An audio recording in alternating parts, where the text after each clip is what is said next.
Welcome back to Writing for Cancer, coming to you from the beautiful Peter Mac Cancer Centre here in gorgeous Melbourne, my hometown.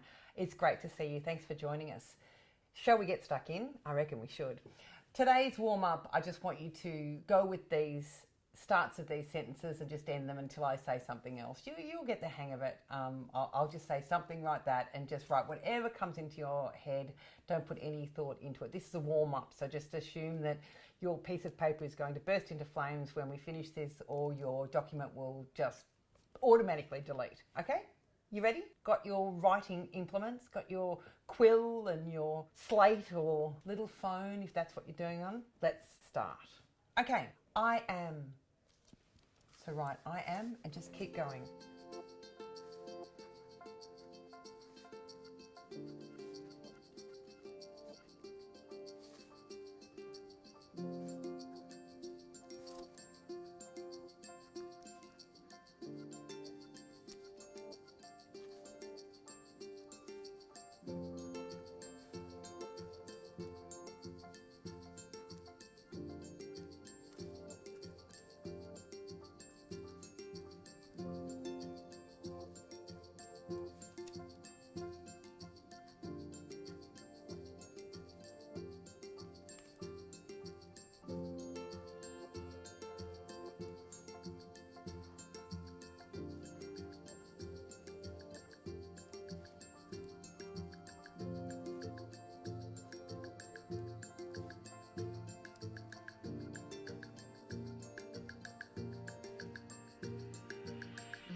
They are.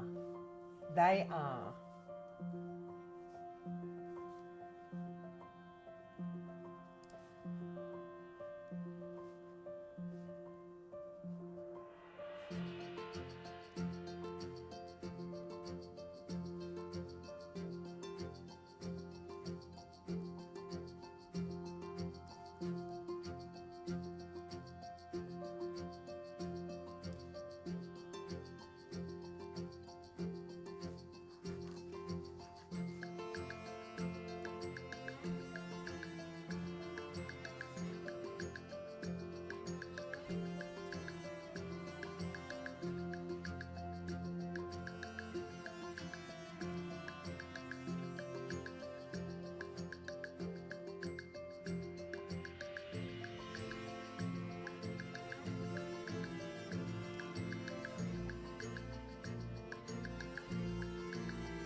You look. You look.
She said.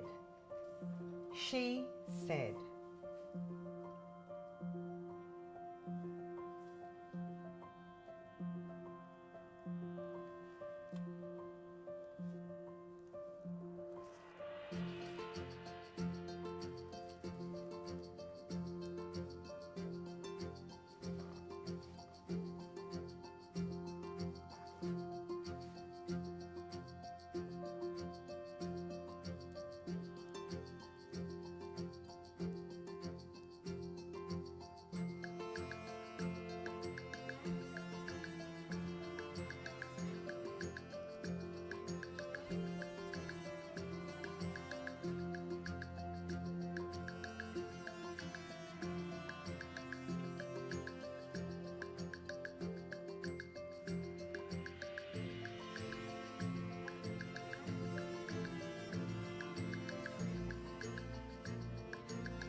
He was. He was.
We know. We know.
Okay, I'll give you a few seconds to wrap up.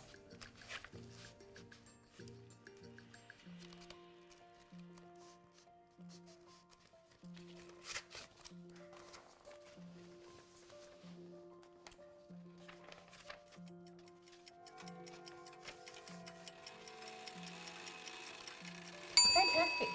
That was great. I'm really glad you're here and that you're getting stuck in. There's treasures in these classes. Right. Our next exercise is going to be you writing a letter to your body. You're going to have 10 minutes and you're going to be writing a letter to your body about anything that you feel. Are you angry? Are you disappointed? Are you grateful? Are you sad? How do you feel towards your body? I'm going to give you 10 minutes now to write a letter to your body telling it how you feel and what you need to say. Okay, let's start now. 10 minutes.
That's 10 minutes. Well done. How was that? I really enjoyed that.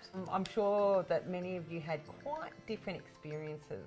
Having a think about your body, your companion, your house that you transport around with your legs? Or are your legs just a transportation system for your brain and your heart? Who knows? We're going to do a quick prompt exercise to wrap up the kind of basic exercises of this class.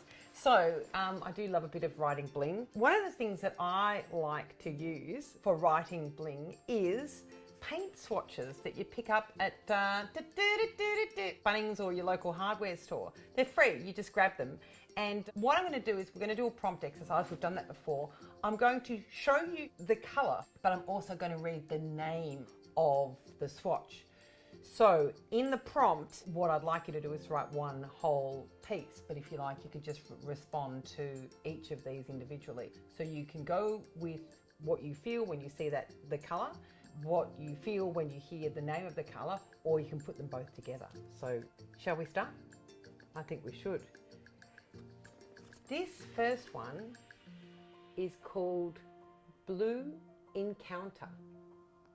Have a look at that colour. Does that inspire you in some way? Or do the words Blue Encounter, is that something that you could start your piece off with today? Okay, get cracking.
Next card, Good to Go. Sounds like a racehorse, doesn't it? Good to Go. So use that beautiful lemony colour and or Good to Go and weave it into your story.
Next one, Kimono Red.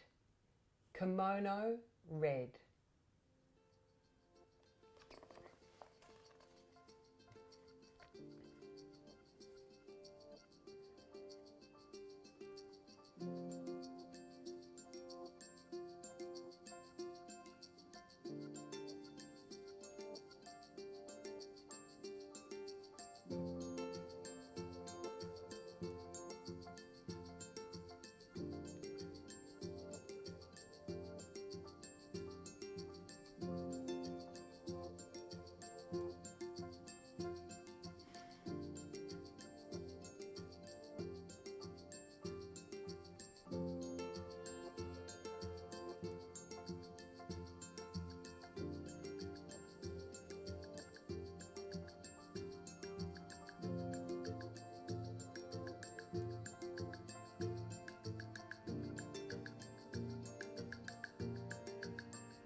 Electric Avenue. Electric Avenue.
Love note. Love note.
Last one, and I'll give you about 2 minutes to finish up here, is Spring Carnival.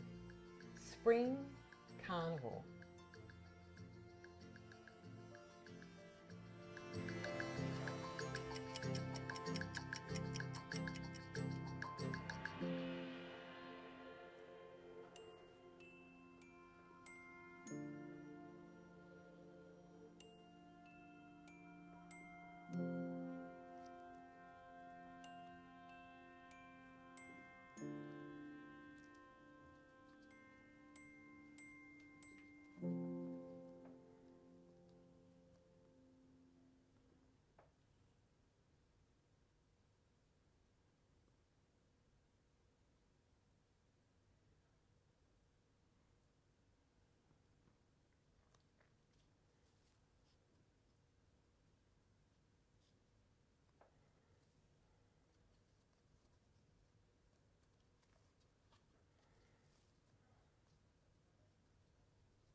well done.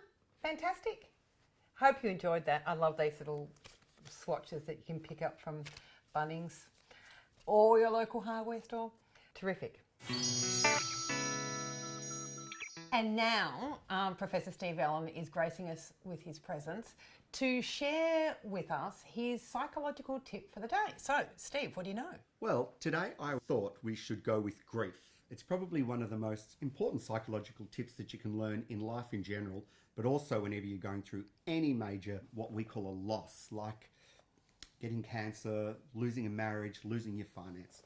And it's described in various ways. It was most famously described by Elizabeth Kubler-Ross. And you can Google this and learn a lot more. What model? Can you just help people understand what Kubler-Ross is if they haven't come across it? She was a woman who described the processes of grief, did a lot of research about it, and wrote these stages, which became very popular because, to be frank, they gave a lot of people understanding of how they react to certain situations. And it's not just situations like cancer, but it's any loss, like losing all your finances, losing your relationship, getting divorced. Any sort of loss tends to trigger these emotions. And the bigger the loss, the more strongly you feel it, and sometimes the longer it lasts. And cancer's obviously a very strong trigger of a grief reaction, not only in the person suffering cancer, but those around them. But essentially, there's 5 stages that people go through in any major change or any major loss, like threat to your life or anything like that. And I'll run through them. And there's a really important tip that I'm going to save to the end. But first I'll tell you about the 5 stages. The first we talk about is denial. And it's that sense that this isn't real. It's not actually occurring to me, that it's not happening. Sometimes you wake up in the morning and you think to yourself, everything's fine. It's a normal day. And then it comes flooding back. And it's really unsettling. The second stage that we talk about is anger. Anger. And people sometimes say anger looking for a target. So it's sort of like you've just got a build-up of anger in your body, and something that wouldn't normally upset you, snap, and off it goes. And it's often to loved ones, your family, friends, or the people you trust, like your healthcare workers. The third stage is bargaining. And bargaining is that sense that you've got a broken record in your head and it's stuck, and you do all these what-ifs. What if I'd gone to the doctor earlier? What if I didn't smoke? What if I lived a healthier lifestyle? What if I made a different decision? It can be really unsettling because people say it sometimes sticks in their head for like an hour and they just feel like they're losing grip. The fourth one you'll all recognise, I'm sure, and that's sadness.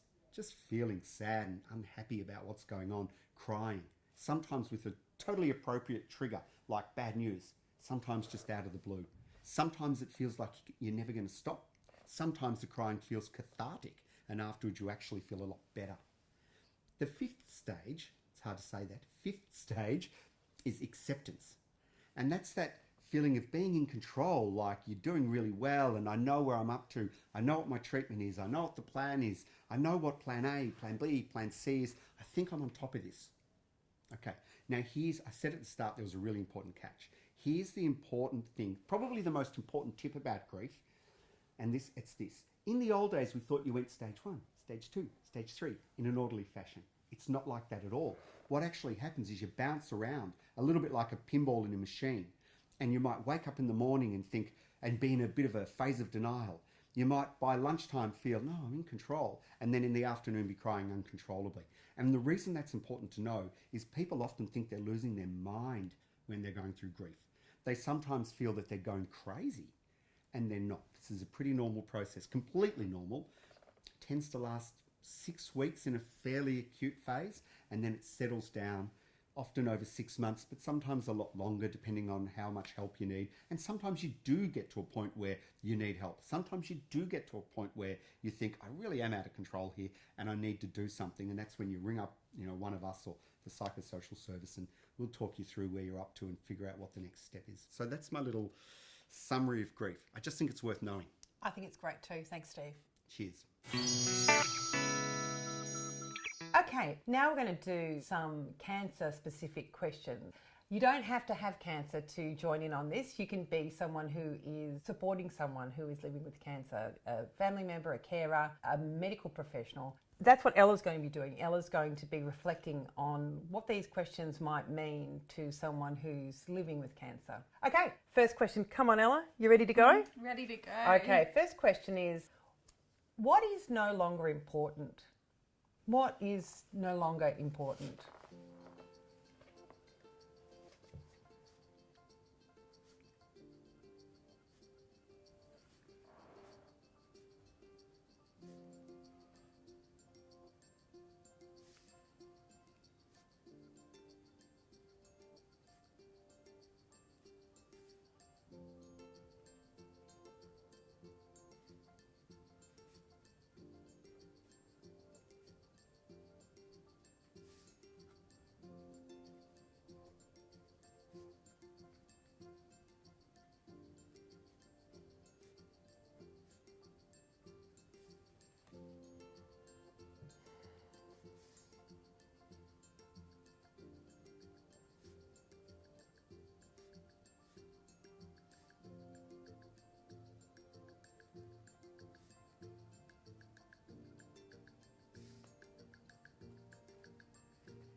And our next question.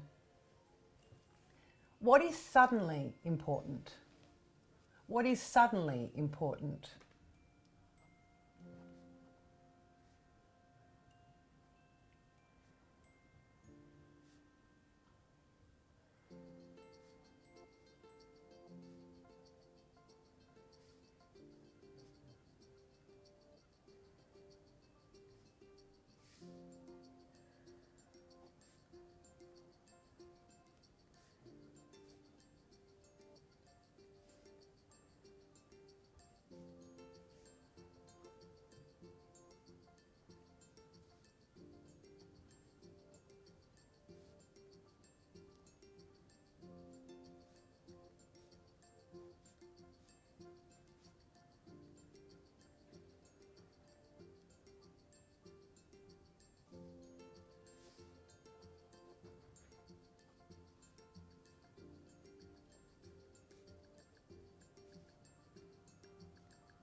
Okay.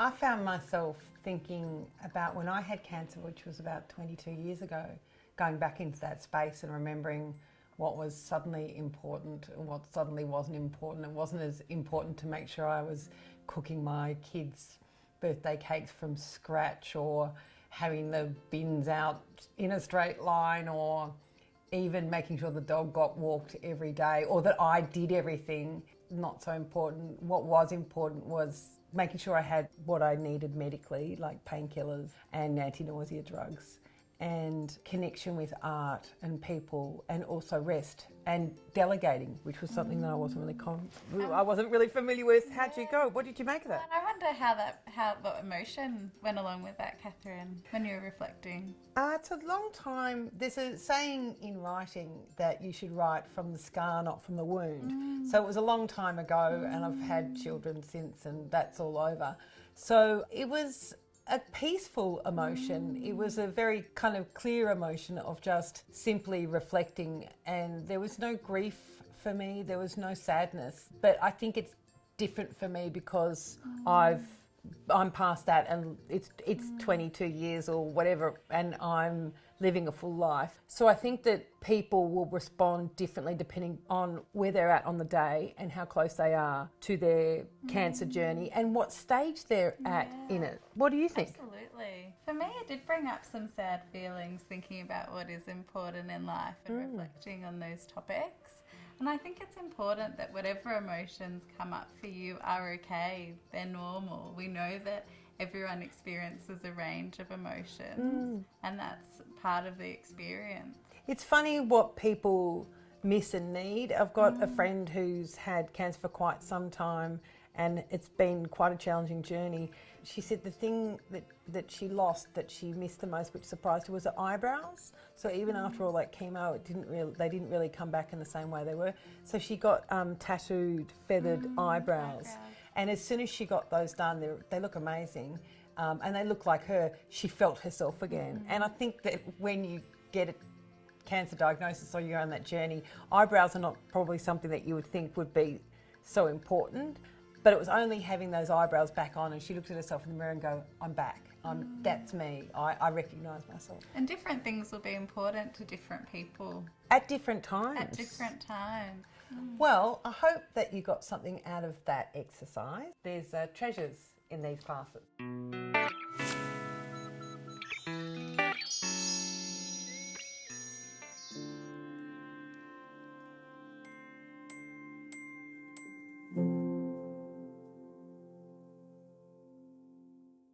Plastic